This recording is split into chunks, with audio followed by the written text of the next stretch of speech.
Welcome to the Lara Jane Layton Show. This podcast is for you, the person who keeps putting others first. Your self-talk has held you back.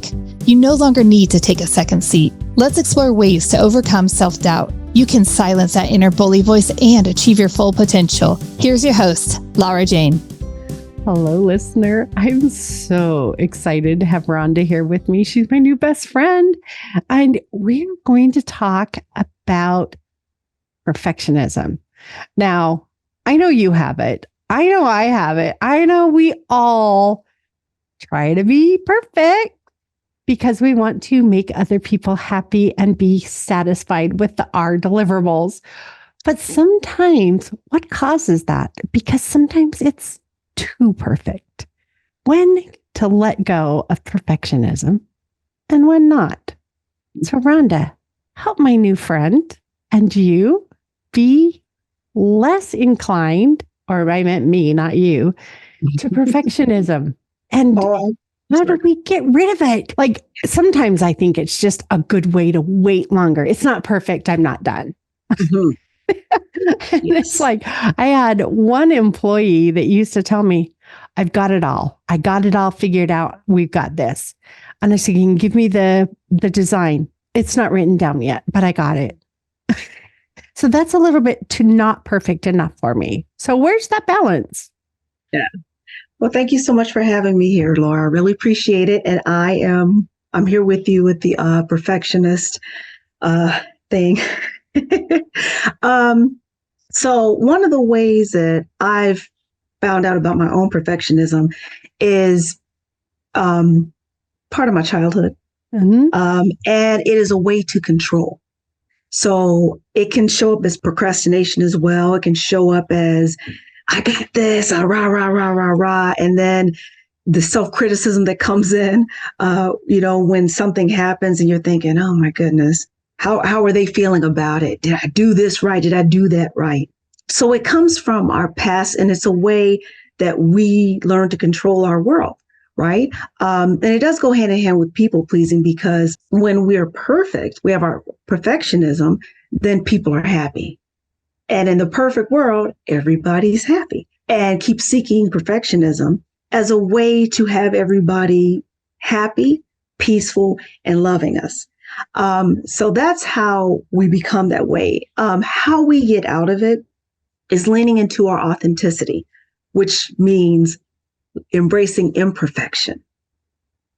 It means, doing that thing the way that you can do it, the best that you can do it in that moment, and letting the chips fall where they may. Letting people come to you and criticize you if that's what it takes.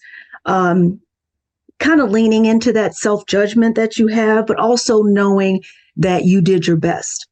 And another way that I do that is I journal.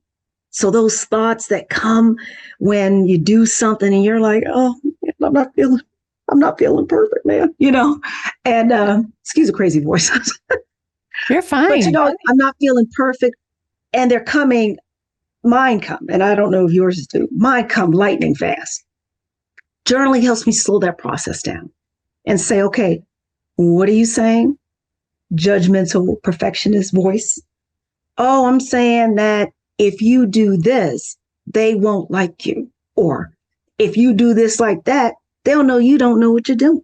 And when I'm able to hear those thoughts and read them, it makes them real, meaning I have the thought, but is it true? And if I don't know shit, I just don't know it, right? Can I figure out a way to find out what I need to know? Can I get around people who support me? Can I find that place where it's okay to be vulnerable?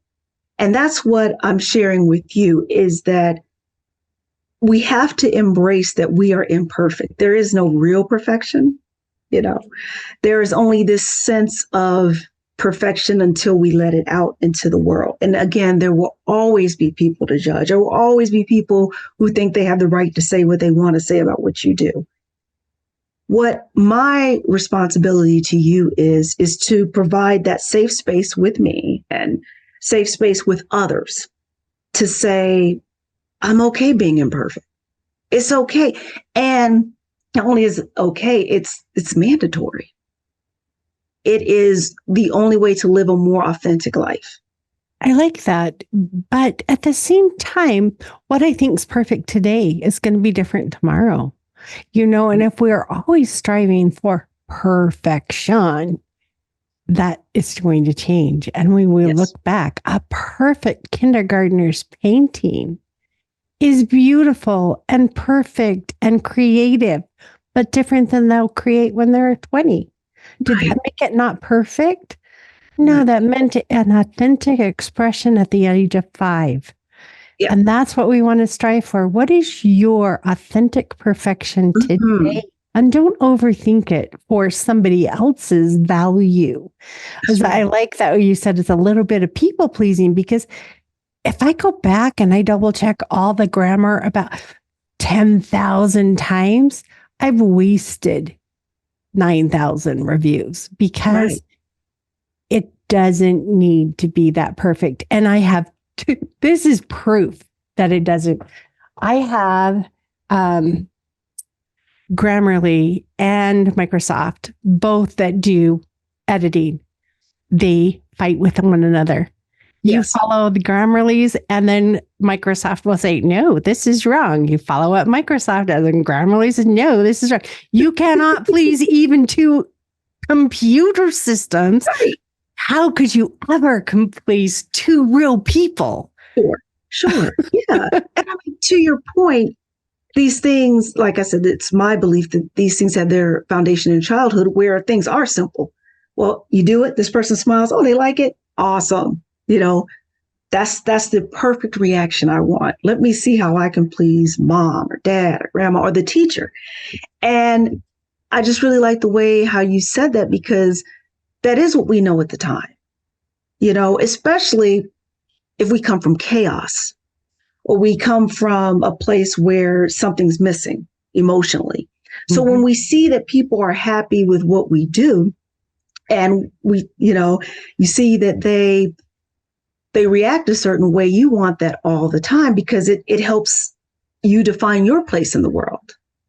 And all of a sudden, what starts off as that picture for mom or grandma that makes them happy becomes people-pleasing behavior, and becomes a cycle of behavior. And if you stop, and people-pleasing itself becomes an expression of that perfectionism. If I stop and say, for example, as a caregiver, I can't do this anymore, I'm tired, I'm exhausted, then I'm showing people I'm not perfect, because I'm showing that I can't handle the kids and the job and the spouse and my mother's illness, and we begin to separate from a part of our identity, a huge part of our identity as women. My identity, your identity is the taking it all on and almost begging for more. This is where we are. This is part of my journey through my own perfectionism, is to find out where this came from. Like, where do we get it? Because everyone I've spoken with has recounted to me the same story, across racial lines, across financial lines. So it's something that's, I don't want to say in the air, but it's something that we are taught and we grow up with. And we end up in this vicious cycle. And to break with it at times feels like breaking with that child in us. It feels like breaking with something we have come to know, that we have come to embrace about ourselves. And to say, this is my experience, and it may be your experience as well. To say, I no longer want to people please or be perfect is difficult, because kind of like you, to your point, Laura, I also have Grammarly and Microsoft Office arguments too. And then I have my own perfectionist. So it's like 3 things. But I like it this way. Quit taking that word out. Yes. I was saying this that way word, and then this way, Grammarly. Yeah. And to say, and this literally happened today with the paper I have, to say, like, man, I don't like the way Grammarly said that. But to leave it, I've gone to Grammarly for a reason. Grammarly says it's like this. And for me to be like, no, I don't like that. It's so hard because I don't want to feel vulnerable, especially in the school setting, graduate school, feeling like I don't know how to write, feeling like I don't really know. But writing is different than conversation. And I want my writing to feel like a conversation, not a thesis. Right. I mean, it's like, no, I don't want that. Right. And if you really chase this back, there was a time in our existence where if the tribe didn't like you, you were kicked out and you were alone. Yes. You could not survive. And so people pleasing is inbred in us from years and years, that my survival is dependent on other people wanting to allow me to stay in the tribe. Right. And if you got kicked out, you died. But we don't have to do that anymore. Our tribes are worldwide. We have neighbors every so many feet. And I don't know all my neighbors, but I know my tribe. And I know that they're going to accept me just like I am. And I can be my authentic self because it's not dependent on staying that my next door neighbor loves me. Right. Doesn't matter anymore. Right. Right. What I've found, and I'm so glad that you have that in your life, what I found is a lot of people don't. And when you take on the pandemic's effect on connection and how connections, they are rebuilding now, but they are taking on different tones and shades and everything, it adds to this fear of exclusion. So it's sort of like, like you were saying, being part of the tribe is going along to get along. And that's why I'm at a place where I am now. It's like, okay, the pandemic has done that. It has created, breaks in connection, but it also has presented opportunity to be a different me, and a different you, a different Laura. And that's what I feel that we all have to connect to, that we can still have these connections without the people pleasing, without the perfectionism. It's a journey. It's not easy, but it's something that we need to have so that, I hope no other pandemic or anything like that happens. But if it does, we can keep those connections because we're connecting authentically. We're connecting to the things that make us and keep us human, feelings, our sense of connectedness, our empathy, our compassion for others and ourselves. That we connect with those things, and we can't if we're perfectionists. If we're thinking we have to be perfect, and we can't if we're people pleasers as well, because these things are so, they're so temporary. What does it mean to please this person now may not be what it means in 2 months. Their life completely changes. And if they reject you, then where are you? So that's what I'm trying to get to. It's a very, I kind of came into this because of my own journey, but the deeper I go into it, the more layers it has, man. It's just, and it's one of those things that I understand why you have so many problems with it, because it's so, it's ingrained. Like I said earlier, it's an identity.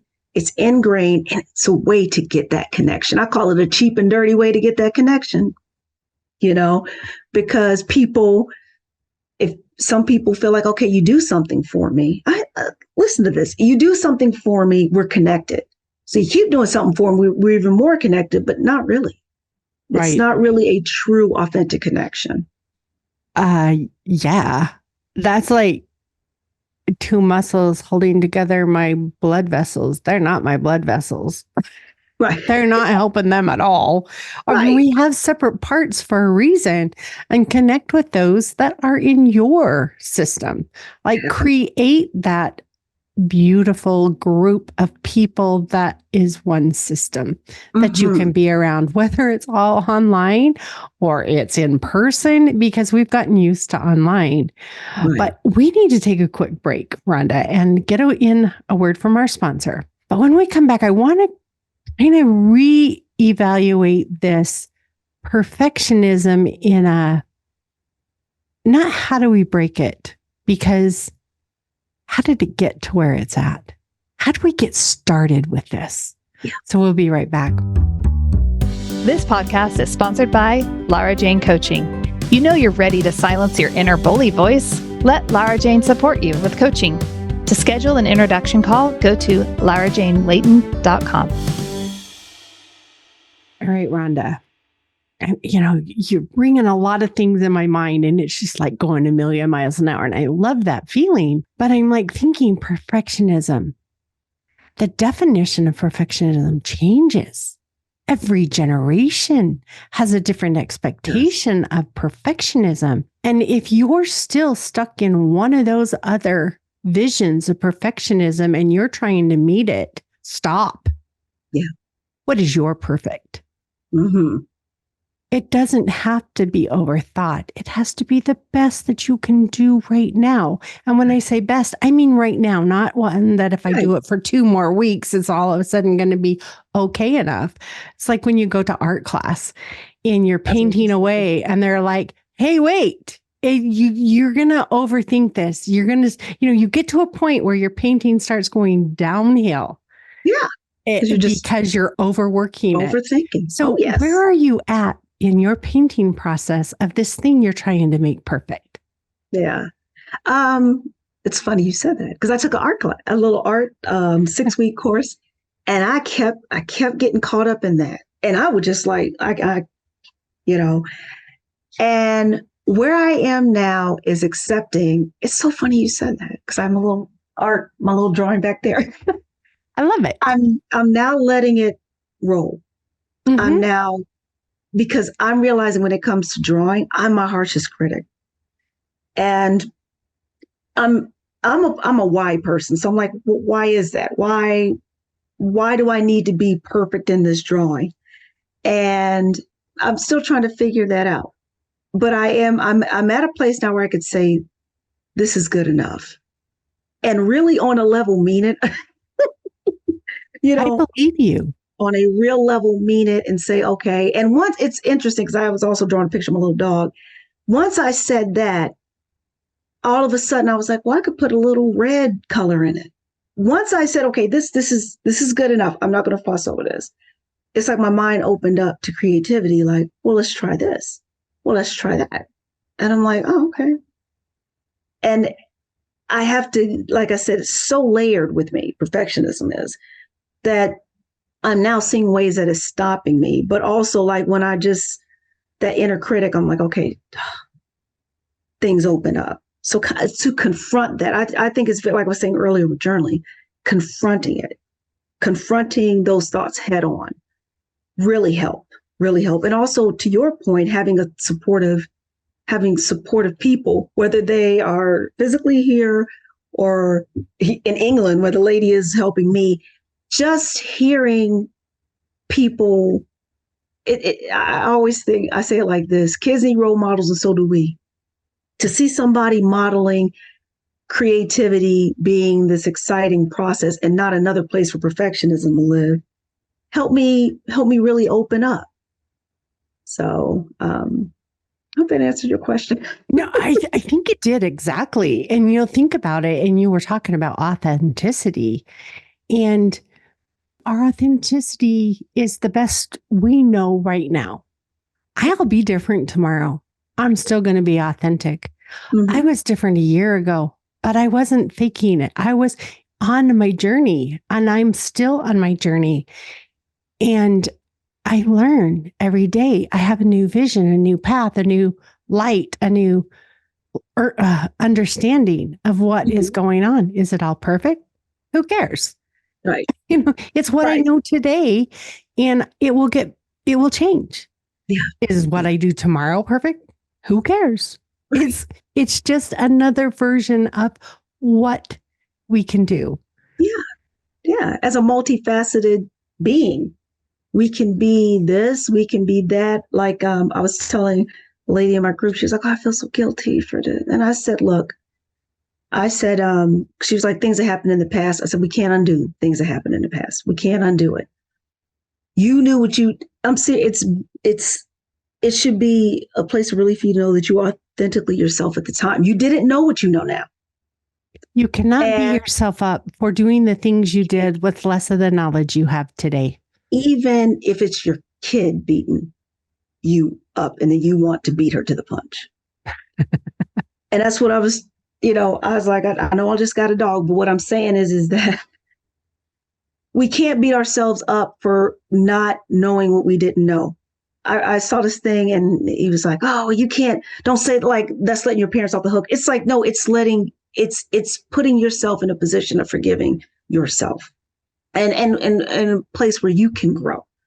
Right. You know and what? It's like, there is nothing wrong with letting your parents off the hook. They did what they knew best. Yes. They went through shit growing up. They had to unlearn. They had to learn. And you're not letting them off the hook. You're giving them the same grace that you want someone to give you. That's what I want to talk about next too. Yeah. Okay. Talk about it. Okay. We still have some time. Let's talk about grace. Yeah. Right. Self-compassion and grace. So, like I said, I was looking at I don't know if I can say a YouTube channel, but I was. And it said something about, you're letting people off the hook if you say they only knew what they knew at the time. And I'm sure glad he came into this world potty trained and educated.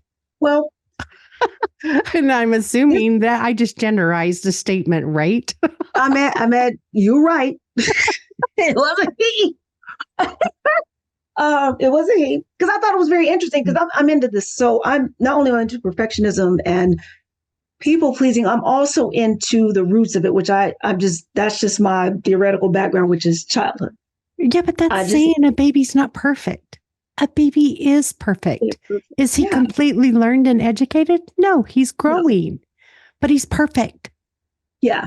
And I think where this person is coming from, because I said, okay, let me, I don't know, is a place of, I'm not sure where they are in their process. That's what I said. They can use it as an excuse. They can, and if they're choosing not to change and they've learned more, then that's something we don't need to.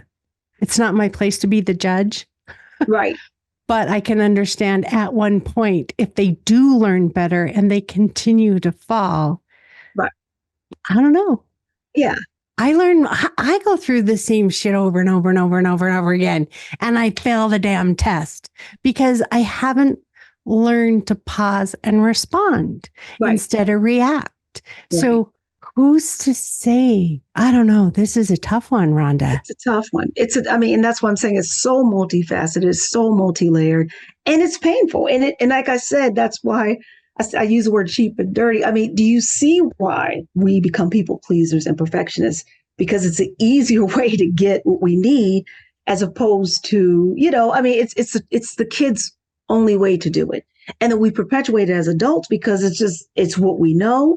And to me, it's easier than doing your work. Right. And so when we learn in childhood, again, because of attachment problems or maybe had an unstable childhood, moving from place to place, person to person, neglect, or even just we weren't taught how to express our feelings, then we develop these personality styles, these personality types, these things that we do to get our needs met. And until somebody says to us, hey, there's a different way to do it, especially as adults. I say we learn to advocate for ourselves. Now we learn to put words to those feelings. And once we learn to put words to those feelings, we can then say, starting with ourselves, that it's like, I don't have to do this. I don't have to do this people pleasing thing to get my needs met. In fact, I need to start saying no and creating these boundaries more for me than for them. Right. Oh, absolutely. Because they're going on with their lives. I'm the one sitting here like my life is right now pivoting on their approval or disapproval. So we begin to say no to ourselves. No, I'm not going to do this. I see who's calling. I already know what this is going to be. Today, I'm going to say no, and then maybe in 2 weeks, I can say no and really stand firm when they push back, and it's an evolution. It's an evolution. Then we get to a place where, I'm saying this about family members. So sometimes maybe you don't need anything to do with that particular family member. Now they know not to ask you for money. It may be a type of relationship needs to end. Here's this friend who calls every time she's in crisis, and I can't do it anymore. Start with a no. Mm-hmm. Start with that. That's real right there. I can't do this anymore. And you'll get there. I think that plants a seed. That's what I've seen. It's like you kind of sit back in the background and watch this seed, this, tree grow from where it's like, man, I said no to this person to now it's like, yeah, the relationship may have to end, or it may evolve, it may change. And so you begin to break down that perfectionist trap as well, right? Because when I was saying yes to this person, I'm saying, hey, I can take on the kids, the dog, the house, the job, the husband, everything, and your problems, bring them all. And now I'm telling you next time I have a problem because you can handle it. Right. And now you're, yeah. And so you get to a place where you're like, and here's the beautiful part about all of this. I love it because maybe you could handle it, but you don't have to if you don't want to. Right. So maybe you could take the yakking for an hour and a half, and maybe you could go through the process of telling her, well, girl, don't do that. And she's like, girl, I'm going to do it anyway. You know that. You know how this plays out. Now you can stop that. You can stop that where it starts. You won't have to waste your breath or your time. If the person is only there to complain, yes. I don't have the energy for it. Yeah. If they're there to brainstorm solutions or results, I'm all in for helping somebody find a new path. Yes. My life has been a crossroad after crossroad after crossroad. And I get to choose at each of those crossings which direction to go. And if I go right or left, neither of them are right or wrong. It's just a different path. Mm-hmm. And they're all going to lead to Rome or wherever place you're going, heaven, it doesn't matter. All roads lead to this place. And it doesn't matter if you go right or left, you're going to get there. You better get there. Different experiences, different scenery, different stuff. But we're going to get there. We're going to get there. I remember right after my divorce, it was in the air. Maybe it was me. I think it was both. It was like I would meet women who were in the same spot that I was maybe like 6 months before. And I was like, oh, it's going to be okay. You can talk to me. I've been there. And then after a while, I was like, man, well, I was like, this is not a good space. It was one of those strange things. It's like, I have this big sensitive heart. Mm-hmm. And I was like, I can be that person for people. I can be that person. But it was such a cycle of people pleasing and perfectionism that it wore me out. And then like the example I had, you're not even really taking my advice. I don't really know why we're both here. Yes. I'm trying to offer you support. You're going to do what you're going to do. What do you call this? But it was so hard to break with that,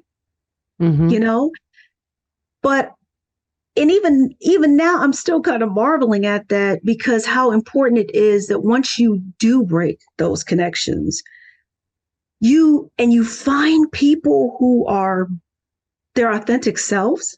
I call it like their whole authentic self, how different it is. It's like a breath of fresh air. When you're not in this position where the relationship is based on people pleasing, Mm-hmm. And based on perfectionism, it's like this person has their own, they have their own life, they have their own thing going on. They don't need me for this huge emotional support. It is a beautiful thing. So when you begin to break that process through journaling, understanding your thoughts, creating boundaries, a whole new world of connection is out there for you, of people who don't depend on you. And it's so complicated and convoluted sometimes, and you're going to feel weird about it. Mm-hmm. You're going to feel so weird being around people that don't need you like that. But you'll come to accept it, and you'll come to love it, and it will begin to govern how you look at relationships. You'll see right off the people who will pull you back into that people please and pull you back into that perfectionism, and you'll say no, because you get so used to being around people who want you around for you, who need you for you, that you don't want to go back to that. It makes me think about people being like water. You can have those people that are all frozen, and you can have the people who are cold water and tepid water and warm water and boiling water and in steam, and then your clouds, and then your what? If you are an ice cube, it is really hard to be around those boiling water people. And you kind of are attracted to the other people with that same frequency and vibration of you as, I am an ice cube. This is comfortable. This is nice. Yep. And as we grow, we become tepid water or refrigerated water. Let's just call it refrigerated. You can put an ice cube in a refrigerated water, and there's not as much discomfort. There's a little bit of molding and adjusting. Or if you put it in a boiling water, that ice cube is gone in an instant because it couldn't survive in its state with that boiling water. And people are the same. And as we progress, our friends change. And I'm not saying we're progressing because all of it's good. Ice is good. Mm-hmm. Boiling water is good. Clouds are good. All of them are good. They're just H2O, right? There's no different. But they are comfortable in different environments. And that's why when you walk up to person, you can feel whether you're going to gel or not right off the, because, oh my God, this is cold. This is going to bring me colder, or, oh my gosh, this is hot and this is going to bring me hotter. It's not that hot or cold is bad. It's that it's different than you and it's uncomfortable until you blend. Yeah. And it just makes it like, okay, we can do that. I can be around my ice cube friends, and I don't have to feel bad that the boiling water dude doesn't like me. That's okay. Right. That level of self-acceptance is so, it's powerful, and it's so relaxing is not the word I'm looking for. It's like the exhale I just did. It feels good to be around. There's a point of peace that is involved when you are with the people that aren't going to boil you up or freeze you out. Oh yeah. Or the people who are going to melt you because they just need so much. Mm-hmm. And I mean, especially with us women, where, we are those vessels for people who are going through things, because we want to help. We're empathetic. We're compassionate. We're just beautiful creatures. That's what we're here for. Yes. To provide peace and healing. And I'm like, do that for yourself first. Do that for yourself first by being good to yourself, getting around good, grounded people. And here's what I had to learn, and see how they move, see how they act, listen to what they say. And if you kind of got to imitate it till you feel it, right? Because when I started making that transition from people, and they were in broken places in their lives, and so was I. Okay. So our brokenness connected. Yes. But I healed. And the more I healed, the more I had to get away from, at first, these particular people who were like that. And in this particular way, because I think everything has a way, right? I think that when you're broken, there's a way you talk, there's a way you act. And when you're healing, there's a way you talk, there's a way you act. When you're healed, and then when you're moving on, it has a way of being. And yes. And once I realized that, it was almost like, at first I was like, oh, okay, this is how I can talk. This is how I can be. And I started understanding that, no, like, I can believe that. I can go from a place of scarcity beliefs, which fuel my people pleasing and my perfectionism. There isn't enough love. There isn't enough attachment. I got to do this and that to get it. But when I got around people that didn't need me like that, it's like, oh, there is enough. There's more than enough. Yeah. I can be one of those people, right? I don't have to be perfect, because the type of people I'm around now, they already know. Mm-hmm. They have had their battle and won with perfectionism. And I don't have to do that. Where when I was broken with the broken people, catch this, it made me feel better to be perfect and people pleasing, because that way I identify with their pain, but in the same way, I felt kind of better about myself. So we got to watch these little things that happen when we're people pleasing and perfectionists, because a lot of times, like I said, it's a cheap, dirty way for connection. It's a cheap, dirty way to feel better about yourself too. Like we talk about self-worth, and these aren't good ways to feel better about yourself. They're not real ways to feel better about yourself because of where this person is. And I mean, I had to confront that in myself, and that was yuck. That was yucky. It was like, oh, come on. But once I did that, and I do mine through journaling, but therapists, anybody can help you do that. Once you start to realize those reasons why you're people pleasing, whatever, however they make you feel, yucky, whatever, that's the key to moving forward in your life and leaving those behind, leaving people pleasing and perfectionism behind. One of the things that came to my mind while you were just talking was, whose perfection are you striving for? That's right.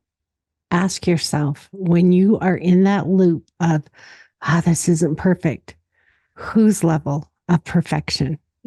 Because so many times we are thinking what somebody else needs or how somebody else will judge it. But if it's your perfect, own it and love it. I remember my kids used to say, Mom, you told us to clean your room. Do you want it to your standards or Dad's? Because they were two different standards. One was everything just needs to be up off the floor and organized so you can find it.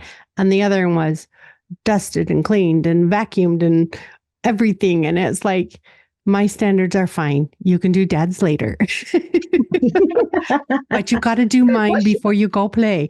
But, that's insight that a child had, that if we do that same question, whose level of perfection am I after? Sure. Yeah. And please yourself. Yeah. And like I was saying about the drawing, that's what I had to discern. Like, I was putting it on them. Like, they're going to look at it and think this is this. But I was like, no, that's me. I'm thinking that. And why? Yeah. That's why, I had to reason myself through it. It's like, that's why we're taking an art class. Mm-hmm. I'm not an art teacher. I haven't majored in art. So this is completely like a thing that I'm doing. It's not meant to be perfect. It's not meant to be, hyper realism. It's just whatever I draw. And and it was like we talk about who's perfectionism. I said mine, but with a new twist, that it's going to be what it is. And I'm going to love it, Yeah. And then, like I said, I finally got to where I was like, good enough. And like I said, my creativity kind of came in and was like, let's do this. And, I still had to, it's still a process. So I had to keep reminding myself, it's okay. It's all right. It's just color. It's just on some paper. I promise you, it's not going to tear up the world. It's not going to cause any problems. So it continues to be something I'm moving through, but I can feel myself. I can, when I think, my thoughts are changing. My thinking is getting better because I'm not coming from this perfectionist place, which is like a place of fear. I'm coming from a place of curiosity now. Mm-hmm. What if we did this? And that's been a shift too. And like I said, I credit that with just really like being around a different type of person and seeing what they do and then saying, I can do it too. Because perfectionism was like, well, I can't do it because it's not going to be like this. I know it's not going to be like this, so why try? And that's what I want to encourage you to do is like, try these things I'm talking about, journaling, setting boundaries, small. Don't go to the family reunion and just, I'm not doing, it doesn't have to be loud. It doesn't have to be, I'm declaring it. It just has to be firm, say no. You don't have to tell anybody. You just set the boundary and live by it. That's it. Mm-hmm. But yourself, mm-hmm. That's what I mean. I'm saying today, if they ask me this is that's how it started with me. If they ask me this, I'm going to say no. And they're going to say whatever. And I'm still going to say no. And start there. Examine your thoughts. Like I said, no matter how uncomfortable they will make you uncomfortable, but they're really what you're thinking. They're really what's behind how you're acting. And once you can get in touch with that, like, I don't feel good enough, so I'm going to try to be perfect. Once you get in touch with that and really understand that's how you're thinking, that's where the change begins. Well, what can I do to feel good enough? What does it mean to feel good enough? And really begin to answer these questions, because we're adults now. We can say these things to ourselves, and we can advocate for ourselves, and we can change the message. So yes, I can talk all. Yeah, I can talk. You can change the message. That is such an amazing ending point. The message can always change. Yeah. Paint your life to your level of perfectionism. Absolutely. If you love it, don't care what anybody else thinks. If you love the way you are, be you. You don't have to please anybody but you. And when you are you, you attract the people like you, and they want to be around you. If there's someone in your life that you want to be like, model them, try it out. If you don't like it, if it doesn't work, it's okay to change. And that's the message here is it's okay to experiment. It's okay to change. And it's okay to be your level of perfect, because your perfect is going to change every day, because every day you learn more, every day you know more, and you have new experiences. Yes, absolutely. There's been a beautiful conversation, Rhonda. Thank you so much. All the information about you and how to get a hold of you, our friend I know is going to want to call you. So it's all in the show notes. And Rhonda and I are not licensed medical or mental professionals. We are here for entertainment purposes. People that have been there, been through crap, dug our way out, and want to do whatever we can to help someone else make it through that journey. Yeah. So thank you for joining us. Stay tuned for the next episode. Thank you. Are you tired of waking up exhausted? You are not alone. If you're looking to take your life back, let's start with the simple step of adjusting your self-talk. Stay tuned for the next episode with your host, Lara Jane. Remember to follow the show so you don't miss a next simple step that you can use to feel more confident. And please leave an honest review.